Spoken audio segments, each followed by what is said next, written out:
Hi friends. RRB வந்து பார்த்தீங்கன்னா, sub inspector போஸ்ட்டுக்கு வந்து இப்போ எக்ஸாம் ஸ்டார்ட் ஆக போகுது இல்லையா? இப்போ வந்து பார்த்தீங்கன்னா, சிட்டி இன்ஃபர்மேஷன் ஸ்லிப்பு, அப்புறம் எஸ்சி, எஸ்டிக்கான ஃப்ரீ டிராவல் பாஸ் வந்து டவுன்லோட் பண்ணிக்கலாம் அப்படின்னு சொல்லியிருக்காங்க. ஸோ இதில் வந்து பார்த்தீங்கன்னா, எஸ்சி, எஸ்டி அந்த ஃப்ரீ டிராவல் பாஸ் இருக்குது பார்த்தீங்களா? அதை பற்றி ஒரு முக்கியமான அப்டேட் கொடுத்துருக்காங்க. அதை பற்றி நம்ம பார்க்கலாம். சரிங்களா? இதில் வந்து என்ன சொல்லியிருக்காங்க பாருங்கள். ஃபர்ஸ்ட் வந்து டேட் பார்ப்போம். 25 நவம்பர் 2024 சரிங்களா?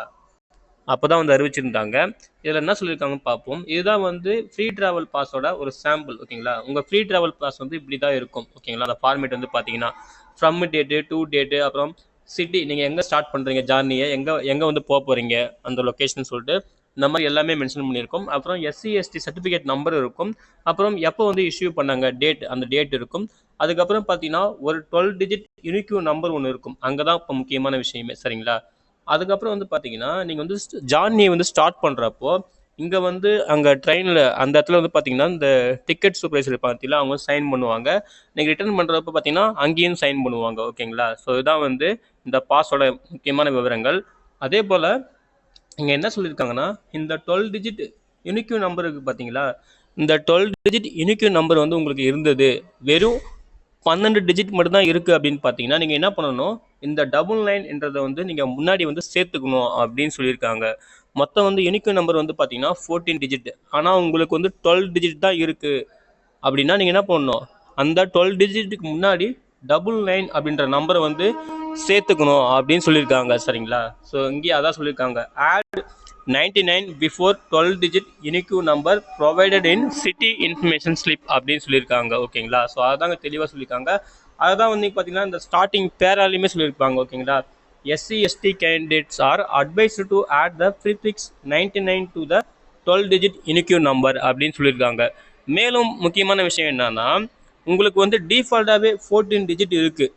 நல்லா புரிஞ்சுக்கங்க. டிஃபால்ட்டாகவே உங்களுக்கு 14 டிஜிட் நம்பர் இருக்குன்னா நீங்கள் வந்து அந்த 99 வந்து ஆட் பண்ண தேவையில்லை. உங்களுக்கு 12 டிஜிட் உங்கள் பாஸ்டில் வந்து 12 டிஜிட் இருந்தால் மட்டும்தான் நீங்கள் வந்து இதை ஆட் பண்ணணும் அப்படின்னு சொல்லிட்டு தெளிவாக சொல்லியிருக்காங்க. ஓகேங்களா? ஸோ நம்ம ஆல்ரெடி சிட்டி இன்ஃபர்மேஷன் ஸ்லிப் வந்து டவுன்லோட் பண்ணுறது ஹால் டிக்கெட் இல்லை, சிட்டி இன்ஃபர்மேஷன் ஸ்லிப்பு இந்த ஃப்ரீ ட்ராவல் அத்தாரிட்டி டவுன்லோட் பண்ணுறதுக்கான அந்த முக்கியமான விவரங்கள் வீடியோவாக பார்த்துருக்கோம். பார்க்காதவங்க அந்த வீடியோ பாருங்கள், உங்களுக்கு புரியும். சரிங்களா? அதே போல் நல்லா இன்னொரு விஷயம் புரிஞ்சுக்கங்க. எக்ஸாம் சிட்டி இன்ஃபர்மேஷன் ஸ்லிப் வந்து எப்போ தெரியும்னா, உங்கள் எக்ஸாம் டேட் வந்து இதுதான் அப்படின்னு கன்ஃபார்ம் ஆச்சுன்னா எக்ஸாம் டேட்லேருந்து 10 நாளைக்கு முன்னாடியும் அப்போ தான் நீங்கள் எக்ஸாம் சிட்டி இன்ஃபர்மேஷன் ஸ்லிப்பை டவுன்லோட் பண்ண முடியும். அதே போல் ஹால் டிக்கெட் எப்போ டவுன்லோட் பண்ண முடியும், எக்ஸாம் டேட்லேருந்து 4 நாளைக்கு முன்னாடி. சரிங்களா? நல்லா புரிஞ்சுக்குங்க. ஸோ பயப்படாதீங்க, ஃப்ரீக்வெண்ட்டாக செக் பண்ணிட்டே இருங்க, கண்டிப்பாக இன்ஃபர்மேஷன் வந்து சேரும். ஓகேங்களா? ஸோ இதுதான் வந்து ஆர்ஆர்பி அறிவித்த இந்த எஸ்சி எஸ்டி ட்ராவல் பாஸ்க்கான முக்கியமான அப்டேட். ஓகேங்களா? நீங்கள் உங்கள் பாஸ் தெளிவாக செக் பண்ணிக்கங்க. செக் பண்ணிவிட்டு உங்களுக்கு இந்த மாதிரி 12 டிஜிட் இருந்துச்சுன்னா 99 ஆட் பண்ணுங்கள். இல்லை 14 டிஜிட் டிஃபால்ட்டாக இருந்துச்சுன்னா ஆட் பண்ண தேவையில்ல, அப்படியே விட்டுருங்க. ஓகேங்களா? அதுதான் சொல்லியிருக்காங்க. அதுதான் வந்து பார்த்தீங்கன்னா நோட்டிஃபிகேஷனில் ஹிந்திலையுமே சொல்லியிருப்பாங்க. ஓகேங்களா? ஹிந்தி இங்கிலீஷ் ரெண்டுமே சொல்லியிருப்பாங்க. சரிங்களா? இது வந்து சப் இன்ஸ்பெக்டர்னு சொல்லிட்டு மென்ஷன் பண்ணி சொல்லியிருக்காங்க. ஓகேங்களா? ஓகே ஃப்ரெண்ட்ஸ், இந்த தகவல் பிடிச்சிருந்தா இந்த வீடியோ லைக் பண்ணுங்கள், மறக்காமல் உங்கள் ஃப்ரெண்ட்ஸுக்கும் ஷேர் பண்ணுங்கள். அட்லீஸ்ட் அவங்களுக்கும் ஹெல்ப்ஃபுல்லாக இருக்கும். ஓகேங்களா? எல்லாருக்கும் wish you all the best. Thank you.